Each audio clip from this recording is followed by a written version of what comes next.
Today I'm going to share with you how I turn comments from haters into motivation, also crucially into self-improvement, developing my own weaknesses into strengths and how you can utilize it too. But also I'm going to talk about how I've learned not to give a damn about other people's opinions of me and their negativity towards me, and how I use it to enjoy this mutual hobby of ours to a whole new level, and how you can too.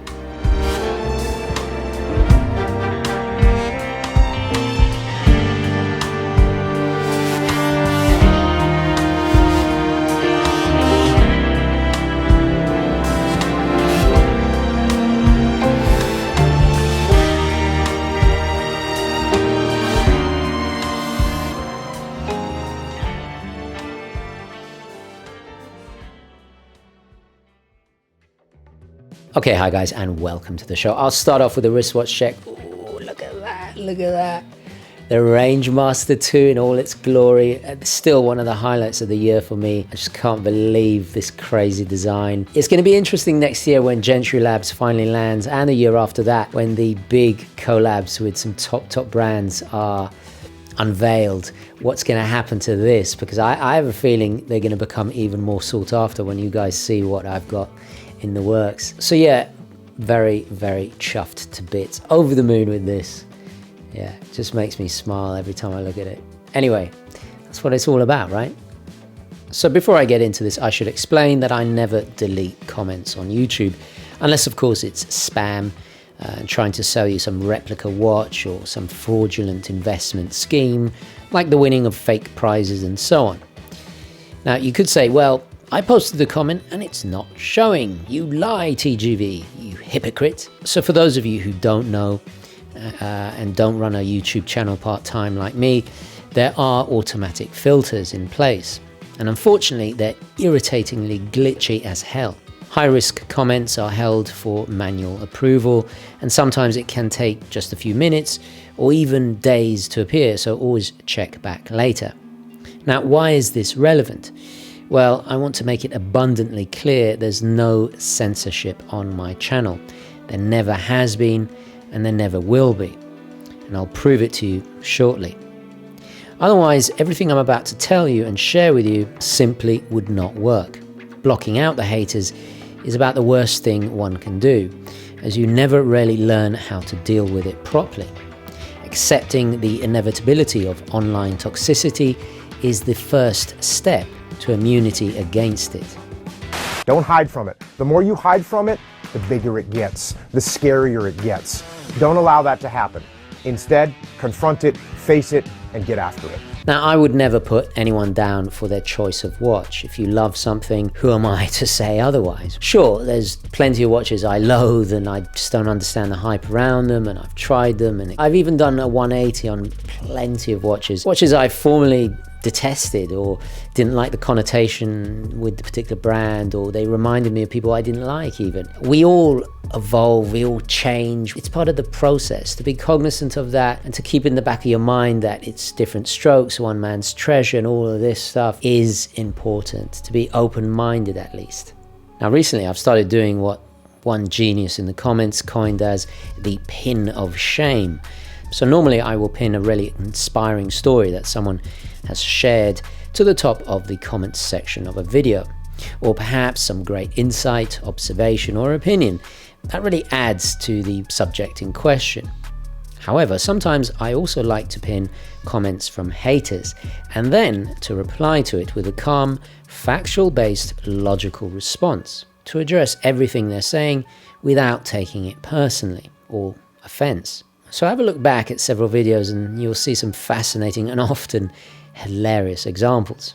I'm also here to interact with you guys, to learn from you just as much as hopefully I can help to inform you guys out there. But there's also another aspect to it. I want to show that no matter what anybody says, I can take it. It's not going to stop me enjoying, sharing, and loving this hobby. I fundamentally believe in what I preach. So no matter how hateful or nasty it gets, I want to see it all. I want to read it all. And I'm open to different perspectives, you know? That a new virus that has killed 3 people and has been spreading across China can be passed from person to person, not just from animals. China, that's miles away. Who gives a f***? The outbreak centres on the city of Wuhan. Never heard of it. Population 11 million. Never heard of them. In recent years, especially after COVID, for reasons that I just don't have time nor the patience to go into, there's been a shift from a viral pandemic to a pandemic of cowardice, discourtesy, entitlement, and too much complaining, basically. Exacerbated by algorithms that seek to push negativity because it gets more clicks, and therefore cha-ching sounds echoing in the vast corridors of corporate greed, in this attention-based economy of the instant gratification of ill-disciplined intellects eager to consume ever faster the lowest common denominator content. Endless trash! The only way is to rise above it, not to lower yourself to that baser level. Insist on arguing and wasting their time. I'll insert the fantastic Churchill quote here. Now, the algorithm can be used for good just as it is for bad. All the amazing free stuff you can access that can change your life, that can improve your life. Think of it like this. If you are what you eat, then your mind is what you watch. And I don't think there's enough emphasis on this. You can learn absolutely anything online. It just takes the will, the discipline, and to be aware of it. In our case, most of the time, it's the armchair watchmakers who think they know it all. Hello, my name's Mr. Nerd. Can I help? Hello. Yes, it's this figurine. Oh yeah, the Mr. Nerd. It's very funny. Oh, is it? Well, let's have a listen, shall we? A female Doctor Who? Blasphemy! Now remember, when dealing with any negative criticism, 9 times out of 10, it's merely classic projection. Therefore, it's almost always their issue, or often just a lazy and quick way of boosting their own ego or self-importance by putting you down. I collect comics. Hello, they're called graphic novels. I'll give you a classic example. That's not a man's watch, that's a woman's watch. It's got to be 40 millimeters or more. Let's analyze this. They have a dated and insecure idea of what masculinity really is, and they equate it with size. Most likely this person is deeply insecure about something. They could be impotent or unable to give true gratification to their partner. Maybe they don't have one because of this. So you see where I'm going with this? It all unravels, and before you know it, read between the lines, analyze it. Don't need to reply to that. Just, have a chuckle to yourself and just move on with your life. The clue is always in the insult. Now, after a decade on this cesspit that is ShieldTube, you could say it's desensitized me. Now, one trick I've learned is what I call refocusing. My long history of multiple battles with health, the trauma, the surgeries, and the worst part, the endless recoveries, has not only cursed me with skinny wrists, but ironically too, the gift of an unshakable steel spine of conviction. Not to mention the ability to appreciate the simplest of things, like being able to breathe without the assistance of tubes and machines. I mean, I really should be dead at this point. Did you do all these drawings, Doctor? That is the Duomo scene from the Belvedere. You know, Florence? All that detail just from memory, sir? Memory, Agent Starling, is what I have instead of a view. Near-death experiences do have a tendency to put everything in perspective. And a good trick that this has taught me, by spending weeks stuck in many hospital beds and unable to move, is the power of psychological toughness. To refocus and concentrate on your own happy place, as cheesy as that sounds. No matter if it's people, memories, physical objects, a particular pastime, a place, a memory palace perhaps, even music or a specific action. It could be anything, but what it must do is that it simply must make you happy. In that moment of hurt or rage, just focus on this thing, and it can be extremely effective. When you arrive at a place where you are able to contrast the objects of your perception, not with your understanding of causality and the laws of physics, but with the infinite void of nothingness, then all of creation becomes bright and shining and miraculous. So moral of the story is never allow anybody or anything anybody says to affect your love and appreciation of a watch, especially me. In fact, definitely me.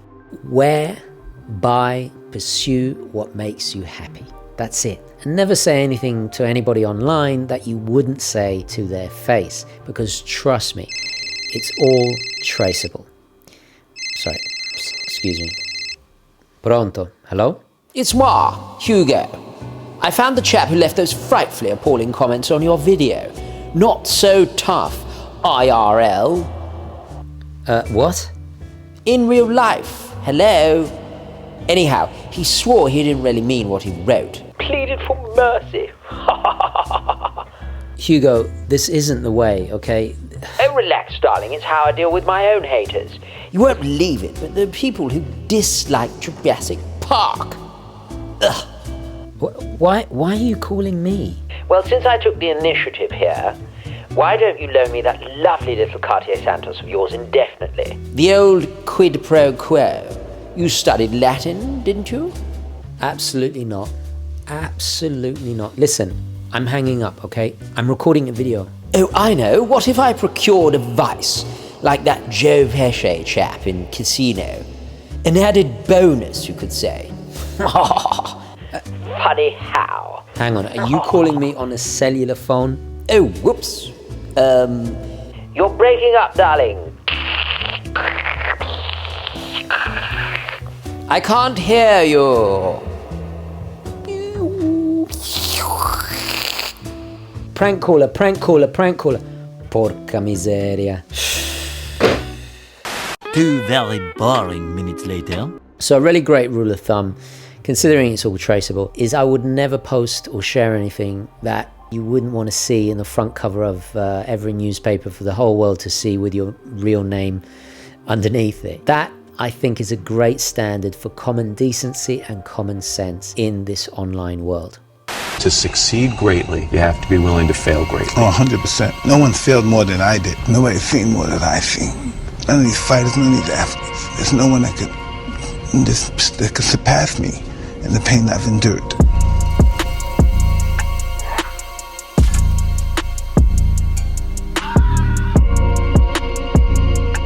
Now, if a comment starts with "no offense, but ... that does not excuse what you're going to say. And talking of excuses, it was just constructive criticism. That also does not give you free rein just to be insulting either. It just means that you're not mature enough or intellectually capable of actual, real constructive criticism.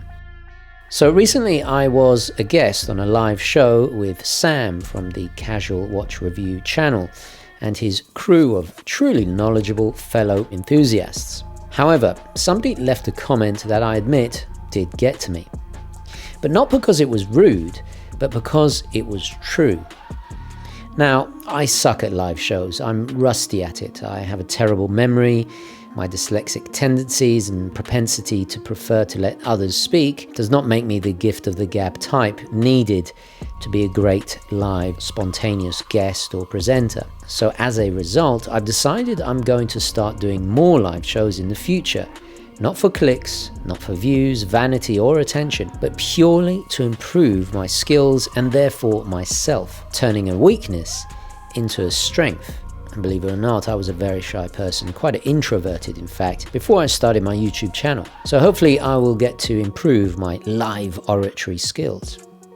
While they certainly could have gone about it in a less uncouth, ill-mannered way, basically they insulted me by saying that I was a hack and a fraud. I mean, that's the underlying message there. If I remove that insult, if I remove the feelings from it, I realize there is something to be gained there. And that's a valuable lesson because you can learn from even the most hateful comments. Turn that weakness into strength. That's what it's all about.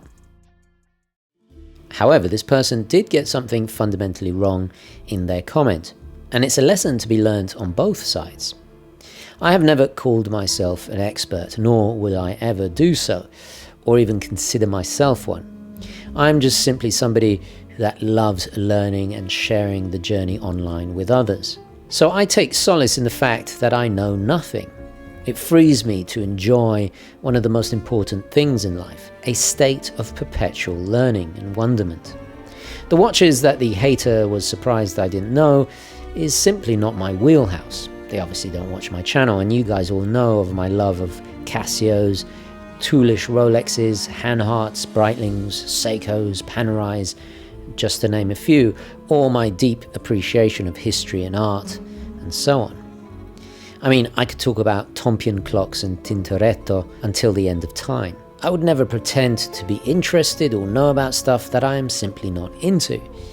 And the Moser watch, or whatever he was referring to, again, that's just not me. But it has made me realize that perhaps in some way I am ignorant too, and therefore I must make more of an effort to learn about such things that are beyond my own comfort zone of familiarity. So again, another silver lining maybe.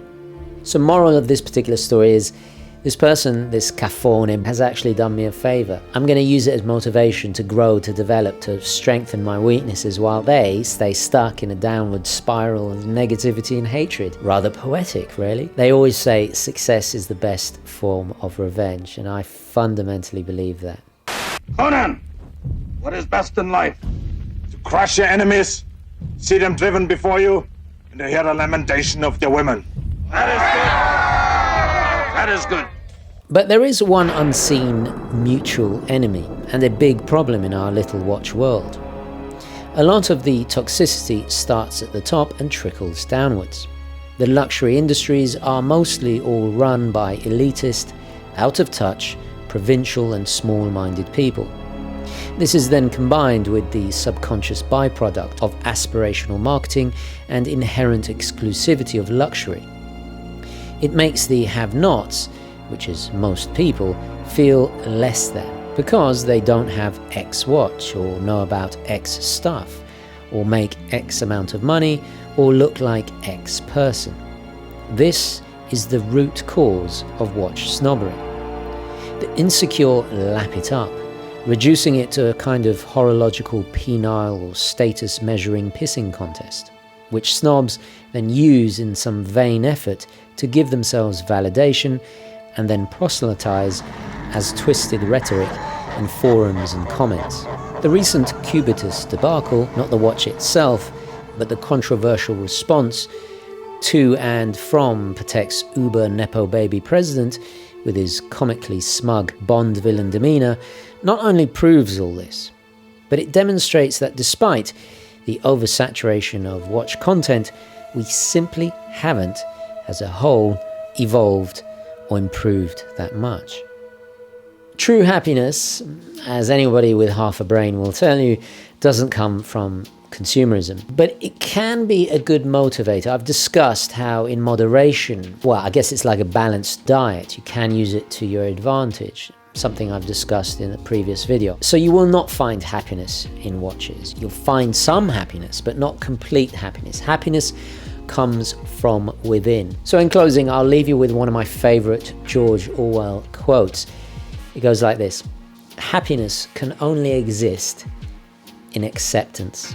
So let me know what you think, and I'll pin the most hateful comment, or actually the most inspiring. Depends on you guys. I would love to hear your feedback about this. Don't forget to like this video, especially if you want to support more free and independent content. I will catch you in the next one. Onwards and ever upwards. Thank you for watching. Ciao.